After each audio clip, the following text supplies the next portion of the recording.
So thank you very much for including our paper on the program. This is joint work with Giancarlo, Corsetti, and Banu, Demir. And it's about geopolitics. We have seen lots of geopolitical tensions, and one of the dimensions of geopolitics is introduction of sanctions.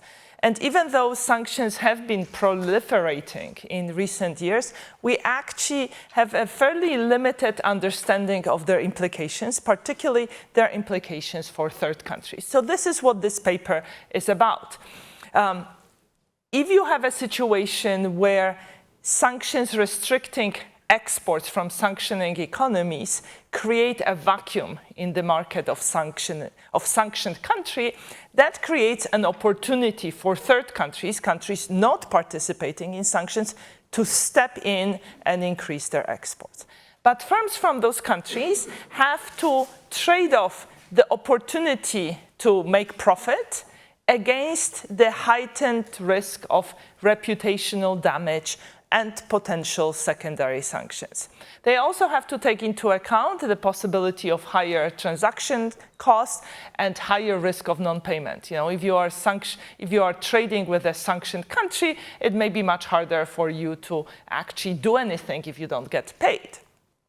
So in this paper, we have a theoretical framework and empirical analysis looking at this trade-off between increased business opportunities and the increased risk of reputational damage and secondary sanctions.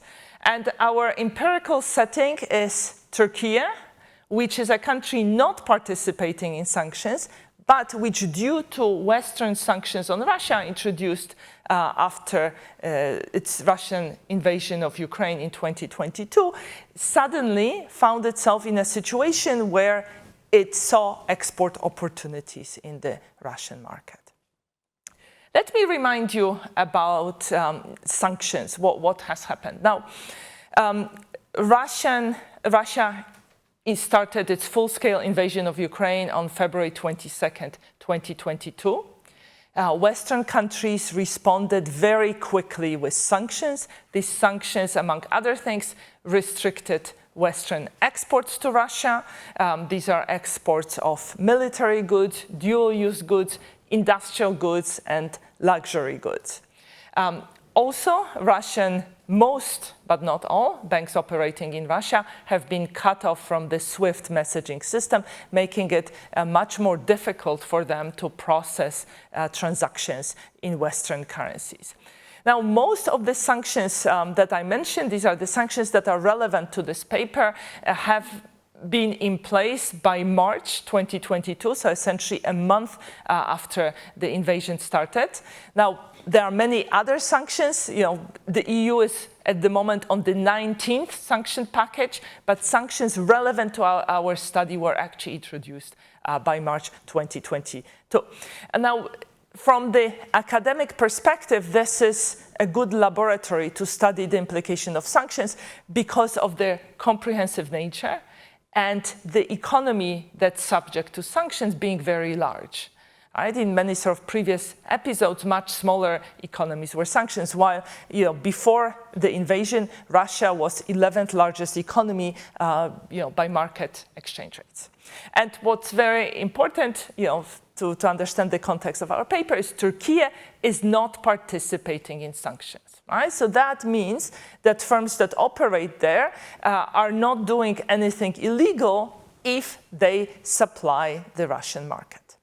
But of course, there is one thing what's legal, what's illegal. There is another thing what the public expects firms to do.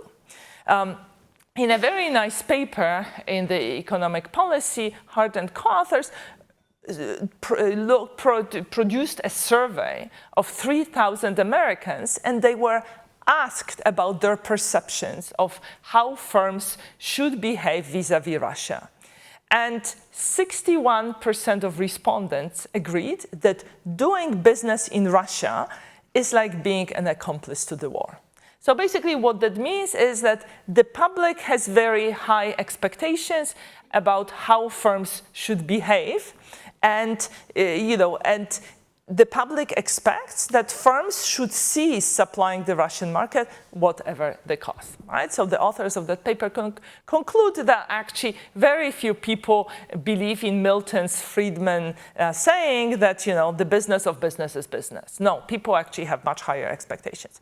And, if you have been following the press, Raiffeisen Bank has been under a lot of criticism because it continued its operations in Russia, as have other entities, including the French supermarket chain Auchan. And there have been a lot of firms, a lot of Western companies that actually decided to exit the Russian market in order to avoid the reputational damage. Now, the other risk that you need to trade off if you are doing business with a sanctioned country is the risk of secondary sanctions. What are secondary sanctions? Their aim is to prevent third parties, right? So entities from countries not participating in sanctions, to prevent them from doing business in countries under sanctions, right? So prime example is, when the US reimposed its sanctions on Iran, it imposed secondary sanctions on non-US entities doing business with Iran. Right? And these sanctions can be very painful. The most severe consequence of US sanctions is cutting off firms from the US financial system, which essentially means you cannot do any transactions in the US dollar, which cuts you off from the US market, both on the import and export side.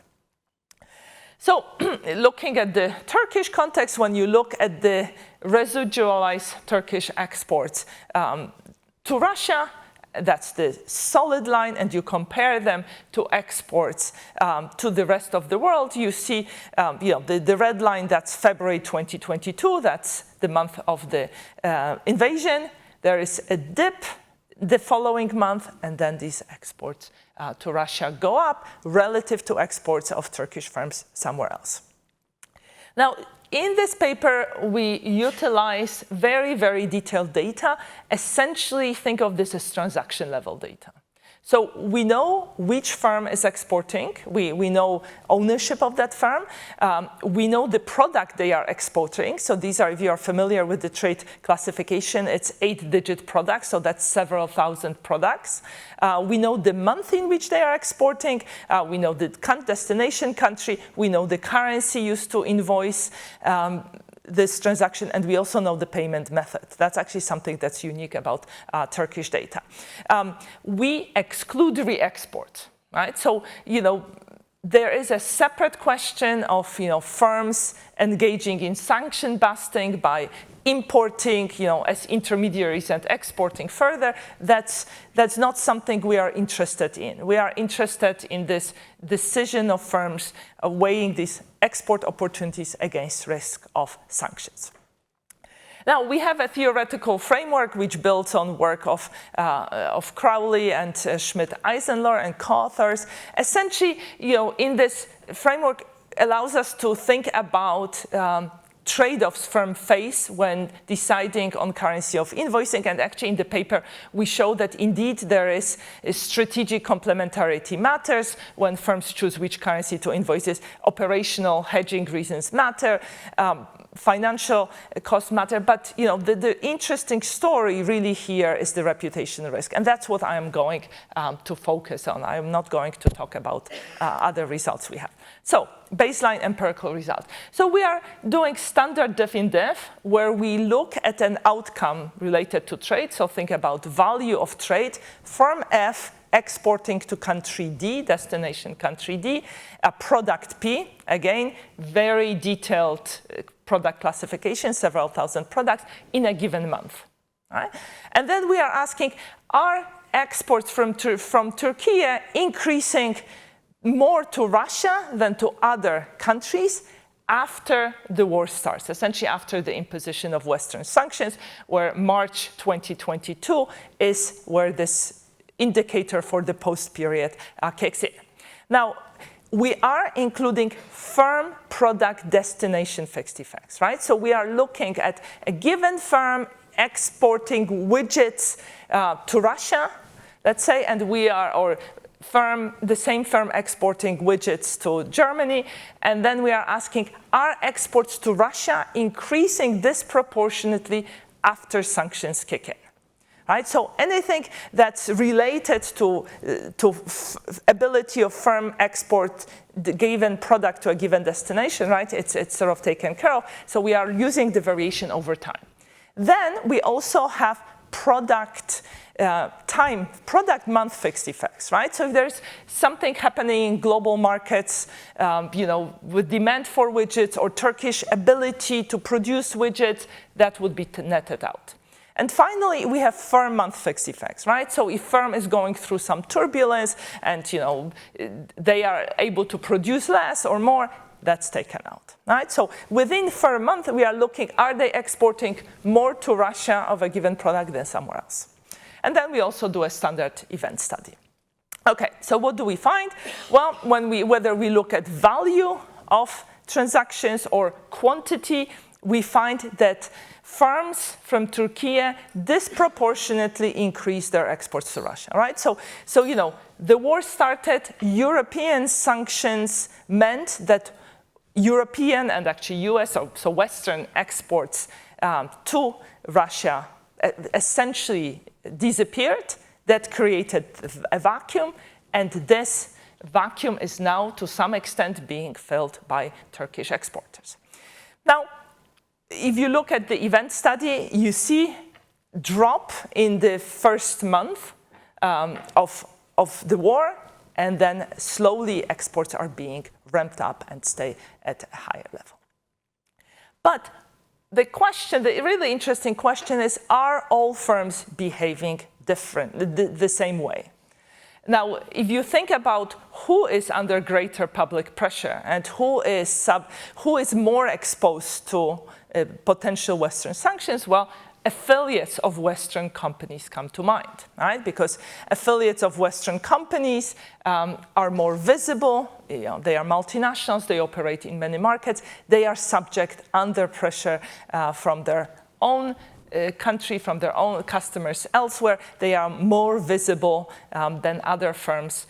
They are much more, on the screen of agencies interested in imposing secondary sanction. And that's indeed what you see. While Turkish firms are enthusiastically exporting to Russia, increasing their export to Russia, this is much less the case for affiliates of Western multinationals operating in Turkey.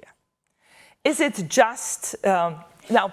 Is it the threat of secondary sanctions, or is it reputational damage? Right, the risk of reputational damage. So if you look at the right-hand side, when we focus on exports of products that are subject to Western sanctions, you see that our results are confirmed, right? So if Western affiliates operating in Turkey are unwilling to supply the Russian markets with products that are subject to Western sanctions, that is likely that's because they are concerned about the risk of secondary sanctions. But perhaps more importantly, you see that they are also decreasing their exports of non-sanctioned goods. And that means that it's the reputational damage rather than concerns about secondary sanctions that are working here. Is this about just Western multinationals, or is it true of all multinationals? So we allow for a separate interaction with multinationals from other countries. Remember, it's only 45 countries that impose sanctions on Russia. And you see that it's only Western multinationals that behave this way, that multinationals from other countries are behaving in the same way as Turkish firms. Now, what are the margins of adjustment? There are several. Well, first, we ask, are Western firms more likely to discontinue supplying the Russian market altogether? Right? So now what we are looking at is exit. Is a given firm F exiting from market D? So what we find is that during the period that we consider, Turkish firms are less likely to exit the Russian market than they are to exit any other market. But Western multinationals are actually exiting the Russian market, and you even see it in the raw data when you do simple counts of firms. So they are 18% more likely to exit the Russian market than any other market. Now you may also focus on the intensive margin, so on continuing exporters, and you see that continuing exporters decrease their exports to Russia more than to any other market after the war starts. We also can look at whether firms introduce new products. So you see that Turkish entities are more likely to introduce new products in Russia rather than in a different market, but Western multinationals are not doing that. Now, I mentioned that doing business with Russia in terms of processing transactions is hard because majority of banks operating in Russia have been cut off from the SWIFT system, right? And you see it here that firms are decreasing the share of their exports that are denominated in Western currencies. So you see that after the war started, Turkish firms decreased the share of their exports denominated in the US dollar by 5 percentage points and their exports denominated in euros by 3 percentage points. And what is happening? Well, what are they doing? They are increasing invoicing in Turkish lira. And if you, in a sort of separate work, I look at the other side, I look at what has been happening in Russian imports from the world, you see very clear shifts away from the US dollar as a vehicle currency, as an invoicing currency, and shift to producer currencies, and a shift to renminbi as an international currency. So there are quite pronounced changes. Now, if you have been following what has been happening to the Turkish lira, you may have doubts about whether this is a good decision, right? There has been a lot of volatility in Turkish lira, so why on earth are these Turkish exporters invoicing in lira? The answer is very simple. They are demanding cash in advance. So the share of exports that are going on cash in advance terms has increased by 6.5 percentage points. So they are getting paid before shipping the goods, and that's consistent with protecting themselves against the risk of non-payment, and that's also a way of dealing with the volatility of the currency of invoicing. Now, what these firms also do is they are increasing their prices. So we can look at unit values, right? So this is the value of the transaction divided by quantity, and you see that that Turkish exporters are increasing unit values by about 4%. Right? So that's actually, I must say that if you look at Russian import data, you see similar numbers. So the price of goods that are being imported by Russia is actually not increasing by tremendous amount. Interestingly, Western multinationals are not behaving differently from Turkish firms. So those that still continue exporting and supplying the Russian markets, they are also benefiting from the higher prices.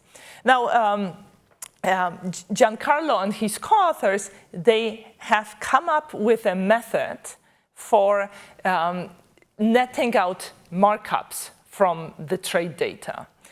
Essentially, this is based on demeaning, by firm product and then by firm product and the trading pattern. I'm not going to go into the details, but the bottom line is that if you conduct that procedure and you net out proxies for production costs of products going to particular collection of markets, you find very similar result to what you see in the raw unit values. Markups go up by 4%, and there is no difference between Turkish exporters and Western firms in terms of this increase in markups. Now, how important are these barriers, these, in a sense, self-imposed restraints on supplying the Russian market? Well, what you can do is, using trade elasticities, you can express them as in terms of equivalent tariff.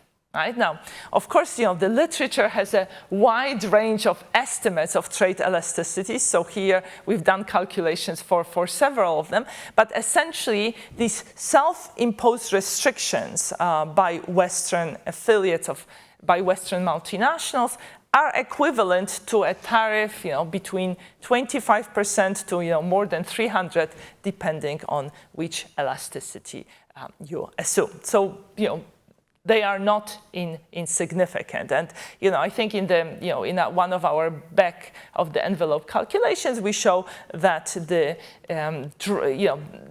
are foregoing the opportunity on average to export about $50 million. Now, the final question I want to mention is what always comes up is, are these firms increasing total exports, or are they pulling goods that they were sending somewhere else and now redirecting them to Russia because the profitability of those exports is higher? Now, there isn't a sort of obvious way of doing that, right? Because you want to look at total firm level exports. So you need to somehow link that to the opportunity to export to Russia, But of course, everything could be endogenous. So what we do is we ask, is it the case that firms who were exporting more to Russia prior to the war in terms of the share of total exports, do we see that they increase total firm level exports more? And that is true.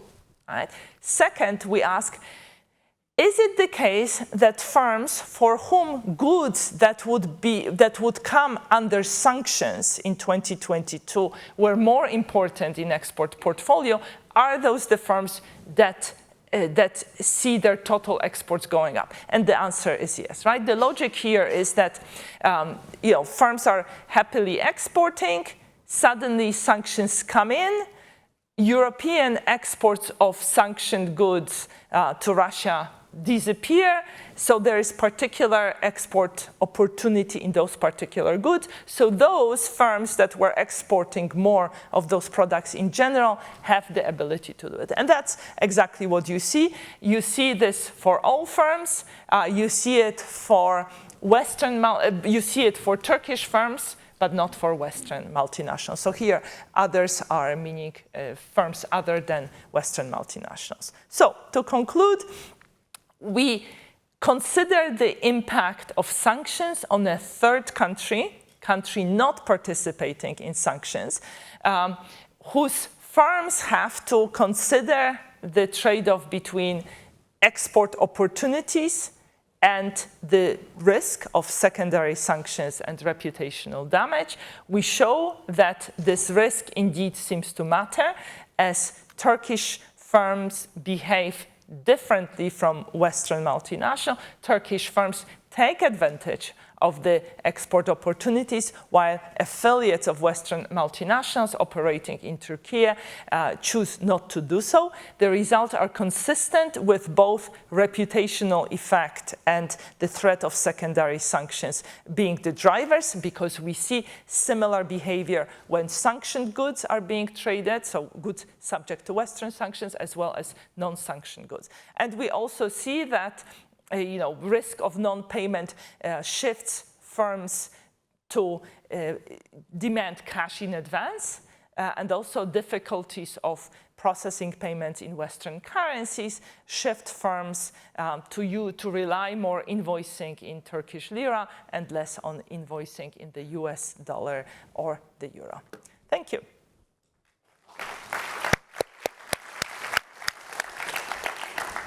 Thank you very much, Beata. And the discussant is Feodora Teti.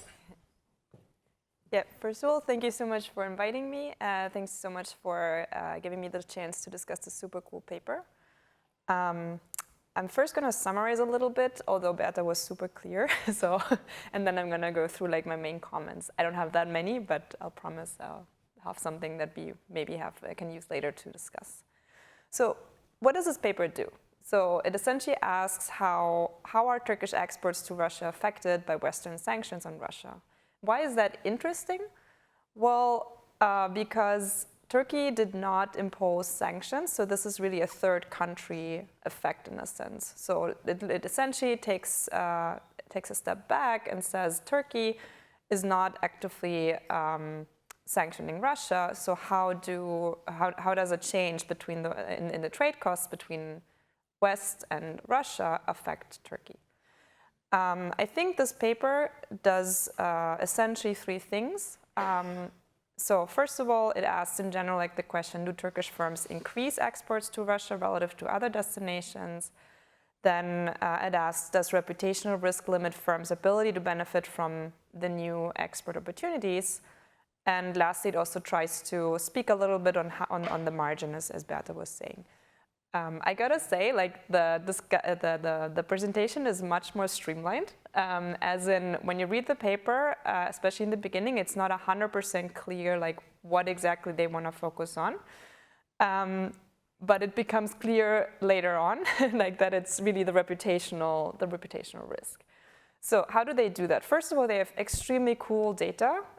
If you work in trade, I'm sure you've heard about the Turkish firm level data because they're really great. They are, yeah, as Beata said, they're pretty unique, especially because they record this payment.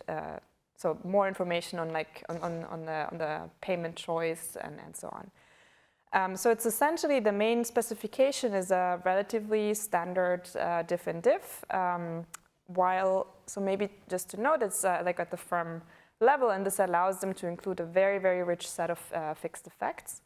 So I think the most important one being like that they have the firm, product, and destination fixed effects. So they really only look within those cells and only use variation over time. They have, I think, like 4 sets of results. The Turkish exports to Russia increased by 33% relative to exports to other destinations. The reputational risk really matters, and so that means it constrained firms with higher Western exposure from expanding trade with Russia. Turkish firms adjusted by switching to cash-in advance payments and invoicing in Turkish lira to reduce risk exposure. And lastly, also, there is an exit of, the exit of Western competition increased Turkish firms' market power, leading to higher prices and markups in the Russian market. As I mentioned before, so the set of results that they really care about is like the reputational risk thing. So yeah, this paper is great. I recommend to all of you who are interested in this kind of topic to read it. So now let me just briefly talk about like the 4 big, or not so big, but like the four points that I want to mention. So first of all, like that's actually my biggest comment. I think so. It's not that surprising that Turkish exports increase. So this is actually a very standard result that we would expect just from standard gravity type of standard gravity theory in a sense. So what happens is the trade costs between West and Russia go up. And that means automatically that everyone else is going to trade. So everyone that is not involved in the sanction regime is going to trade more with Russia. So that's something we would just expect naturally. So that's something that gravity gives you essentially, which we call trade diversion. And so I think that's why. So the way that the paper is set up, I mean, you essentially get like a number. So by how much Turkish firms gain, but it's not necessarily telling you that much, like how much we should expect it to go up. So my point being, if you think, so the ideal counterfactual will be that you have a world where you see once sanctions, and then, for example, a tariff between, so just a normal tariff that goes up between Russia and the West, and then you would compare those two coefficients, and then the differential between those two coefficients, that would be the interesting part in a sense, because that tells you how much, because of the reputational risk, the Turkish firms are not reaping all of the benefits. So it would be what I just described. That would be one way of doing it. Another way would be to have a full set, like a full GE type of model that we have a lot in trade. Why? Because also there you could compare what would we expect, like in a world where we're not in a sanctioned world. So how does that relate to, or how does that compare to a world where we have sanctions? And so you can really isolate like the reputational cost. Yeah, as I said, maybe, so I think I see two alternatives here. One way would be to go with like a full scale, like GE model type of thing. I don't think that's like the flavor of this paper. So if the authors wanted to do something along these lines, they could, for example, use the Trump of the first Trump administration, those tariffs, because that's very similar, as in there's like a shock between two countries, and then you could check like how that affects Turkish firms.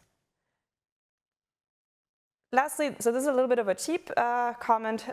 So usually in trade, what we would do is we also wanna control for changes in the demand, essentially. So in this case, in Russian demand. So what I'm thinking about is, I mean, Russia is going to war, no? Like, so it could be that instead of having demand for like Louis Vuitton bags, now they really need, like shoes for soldiers. And so this is a complete switch in demand, and that could lead to an omitted variable bias. This is something that usually in trade we can easily account for by including essentially import at time fixed effects.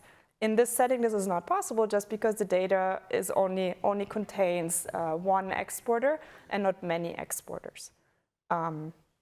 So that's not really, so in this setting, this is just not really possible to address, but maybe the authors can think about something, what to do with this comment. And so Beata didn't really talk about the model. We talked about this a little bit yesterday over dinner. So in the paper, there's a section there's like a model in the paper.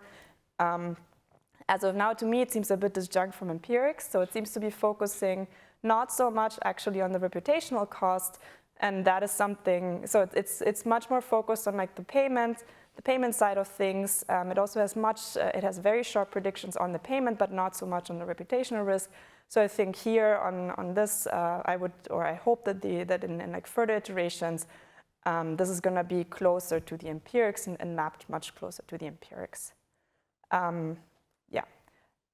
Lastly, I was a bit surprised because in this setting, it seems like the extensive margin, so essentially firms dropping in and out of whether they export or not, that matters quite a bit.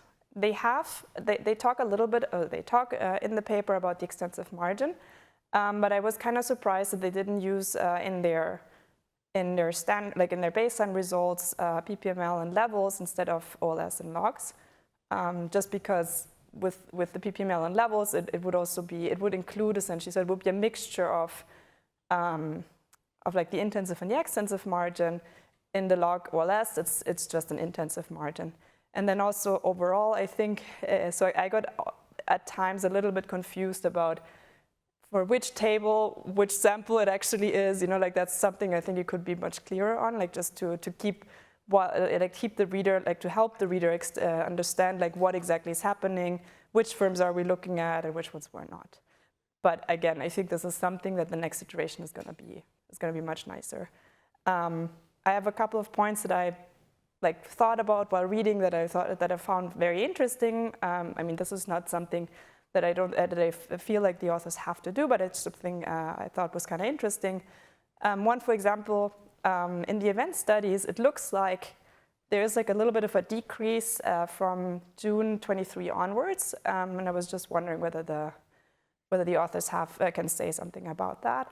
And then lastly, I know this is probably not part of this paper, but what I would also find interesting is whether you could say something about jobs or something about like more on the Turkish side, so whether this is actually something that helps Turkey to find jobs, because then, so this it has important implications in terms of also coalition building. So if Turkey wins a lot by engaging in or like by not sanctioning Russia, then it's going to be very hard to get Turkey on as a part of the coalition. So I have a couple of minor ones, but yeah, exactly. Great paper, so everyone should read it, and thanks for letting me discuss it. Thank you.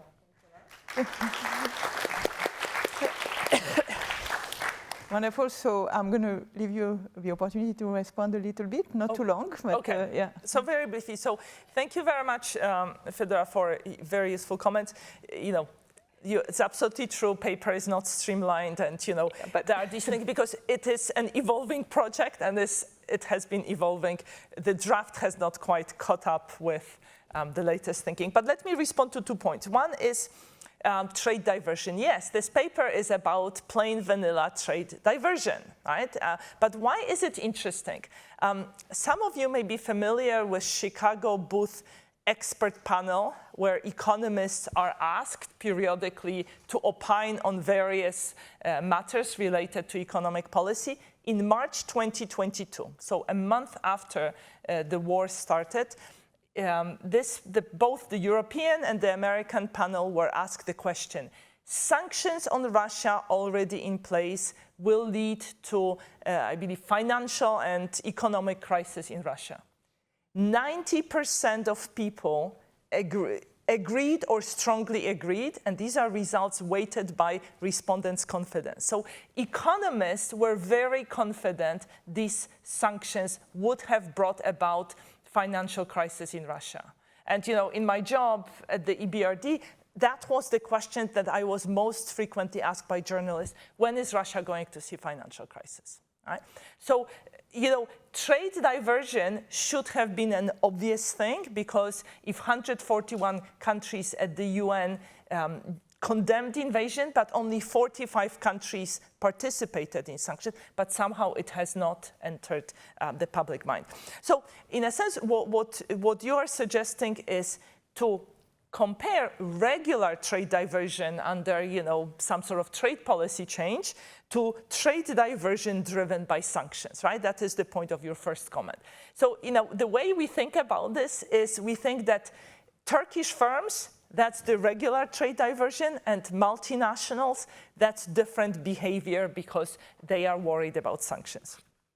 Second, you ask, is there something different about the portfolio of products supplied by multinationals that made them better or worse positioned to take advantage of the opportunity? So the way we think about this is, again, the sanctioned products versus non-sanctioned products, because opportunities were greater in sanctioned products. But thank you very much for your comments. Fantastic. All right, so I can see. So I'm going to start, yes, and then... Thank you, Larissa Schäfer from Frankfurt School of Finance and Management and ECB. Very interesting paper. I've actually spent some time at EBRD, very great work that you always do. I have a question about this reputational mechanism, because on the one hand you're saying that the multinationals are cutting down because they are fearing probably reputational damages, and as I understood, you're not taking this import side into account, but could it be similar what you see in US, that basically the Chinese firms are rerouting via Mexico and Canada to US, and a similar thing happens in Turkey, right? That you see more imports maybe from Western countries or even government-owned countries, I don't know, companies through Turkey, because that's also related to the point of the discussant. The portfolio that the Turkish economy is offering is not, product portfolio is not the same as it is in the EU, so it might be that they're rerouting to the Turkish market. Thanks. And we're going to take... Yeah, we take 3 questions. Please, and please, okay, you run and okay. No, you run. You are second. I insist. Thank you. You're at Chicago booth. Just curious, how does this compare with trade with India, or let alone China, in terms of magnitude and impact?